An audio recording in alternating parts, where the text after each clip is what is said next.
Date Alive. Un tremblement spatial massif dévaste le centre du continent eurasien, ôtant la vie à plus de 150 millions de personnes. 30 ans plus tard, un nouveau tremblement spatial se produit sous les yeux d'Itsuka Shido, un simple lycéen pas très doué en histoire de cœur. Il fait alors la rencontre d'une jeune fille qui s'avère être un esprit. Elle est un désastre qui menace l'humanité, un monstre d'origine inconnue. Pour s'en défaire, deux solutions. Recourir à la force ou à la séduction. Notre héros choisira la deuxième option. L'anime a pour genre action, comédie, drame, ecchi, fantasy, romance, school life, science-fiction et pour thème harem super pouvoir.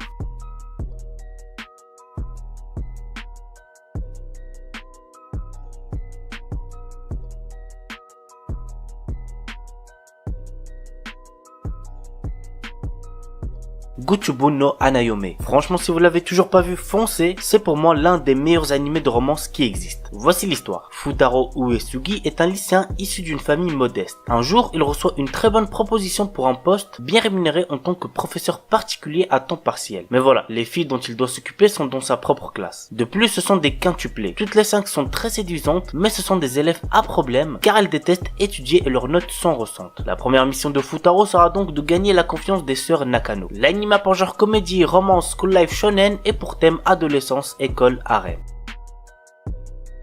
Walkure Romance. Takahiro Mizuno suit une formation pour devenir Begleiter, un chevalier assistant. À la base, il est venu dans cette académie pour devenir lui-même un chevalier, mais lors d'un tournoi, il se blesse. Ses rêves brisés, il décide donc de devenir le Begleiter d'une jeune fille de l'académie. L'anime a pour genre action, comédie, drame, ecchi, romance, tournoi et pour thème école, harem, sport.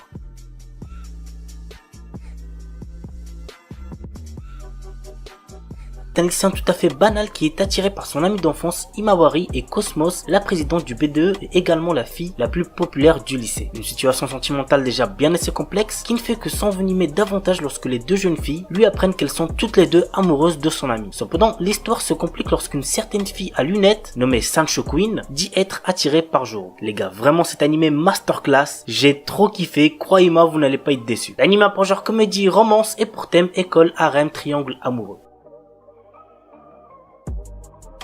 Sexy Cosplay Doll. Wakana Gojo est un lycéen solitaire. Son rêve est de devenir artisan et de fabriquer les poupées traditionnelles pour le Hinamatsuri. Mais comme cette passion n'est pas très virile, il la cache et ne se fait pas remarquer. Jusqu'au jour où Marine Kitagawa, la fille la plus populaire du lycée, le voit se servir d'une machine à coudre. Contre toute attente, elle lui demande de devenir son couturier pour réaliser des tenues de cosplay. L'anime a pour genre comédie, ecchi, romance, school life, slice of life et pour thème cosplay, couture, otaku. Il s'agit d'Azura Nakis. Cet animé nous raconte l'histoire de Aira Kotoko, une jeune étudiante pas très douée pour les études et très maladroite. Elle s'est d'ailleurs fait rejeter par Iri Naoki, qui a un QI de 200 et qui est très populaire, dont elle est folle amoureuse. Suite à un tremblement de terre, sa maison s'écroule et elle et son père vont être hébergés par des amis d'enfance de ce dernier qui se trouvent être les parents de Iri Naoki. Leur cohabitation va être très mouvementée. L'anime a pour genre comédie, drame, romance et pour thème école, famille.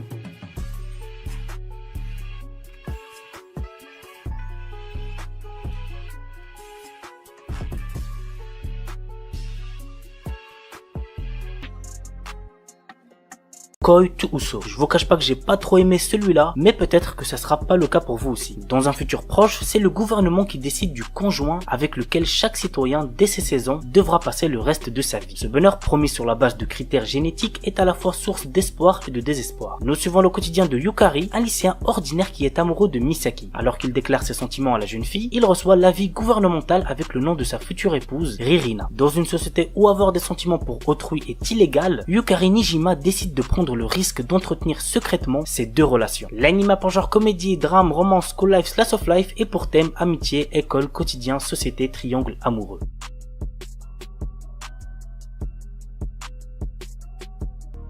Salaryman ga isekai ni Itara Shitenu ni Nata Anashi. Denosuke Ushimura est un salarié ordinaire essayant de gravir les échelons de son entreprise.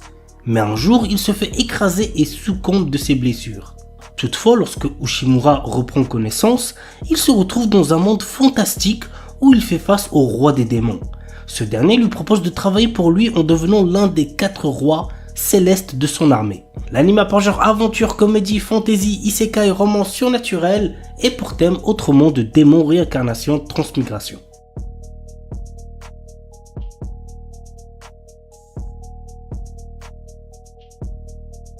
Nit Konoichi Tsunazeka Dosei Hajime Mashita. La Kunoichi de génie Shizuri signe un contrat de maître-serviteur avec le salarié ordinaire Tsukasa, à condition qu'elle reste avec lui pour le protéger des démons. Cependant, en civil, sa véritable identité est celle d'une Nit 100% pure otaku, et Tsukasa se retrouve à occuper le rôle d'homme au foyer. L'anime a pour genre action, comédie, ecchi, romance, slice of life surnaturel et pour thème démon, ninja, otaku quotidien.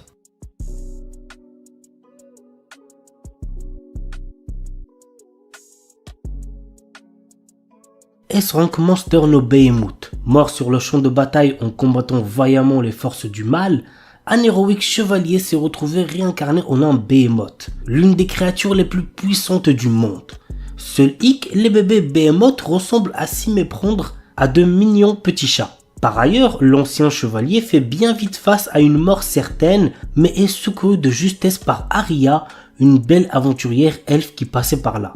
Immédiatement, le charmant petit Behemoth est confondu avec un simple félin à croquer et la jeune femme décide ainsi de l'adopter dans le feu de l'action. Mais même si le monde le considère comme une adorable boule de poils, il n'en reste pas moins un monstre de rang S pratiquement invincible. Bientôt, ses pouvoirs seront mis à l'épreuve lorsqu'il devra se battre pour protéger celle qui l'a sauvé et pris comme animal de compagnie.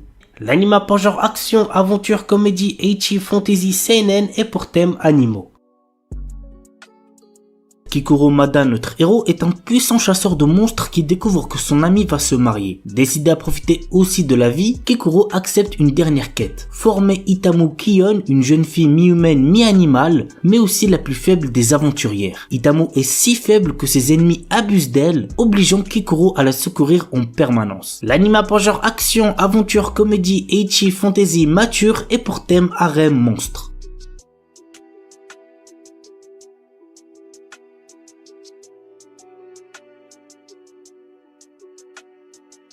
The Imminence in Shadow. Les grands héros et les méchants diaboliques sont le genre de personnages que les gens ont envie d'être, mais pas Sid Kaginu. Il aspire à devenir le véritable cerveau derrière tout cela, à tirer les ficelles et à faire en sorte que ses machinations dirigent toute l'histoire. Dans sa vie antérieure, il n'avait pas pu atteindre son objectif. Cependant, il va désormais renaître dans un monde de magie et montrer la véritable imminence de l'ombre. Alors que Sid prétend n'être qu'une personne dans la moyenne, il recrute des membres pour sa fausse organisation nommée Shadow Garden, dans le but de faire tomber le faux mystérieux culte qui se cache dans l'ombre. Grâce à de nombreuses improvisations, Sid dirige sa fausse organisation contre l'infâme et pourtant étonnamment réel culte de Diabolos. L'anime a pour genre action, aventure, comédie, ecchi, fantasy, shonen et pour thème outre monde, harem, organisation secrète, réincarnation. Il est déconseillé au moins de 16 ans puisqu'il contient beaucoup de violence.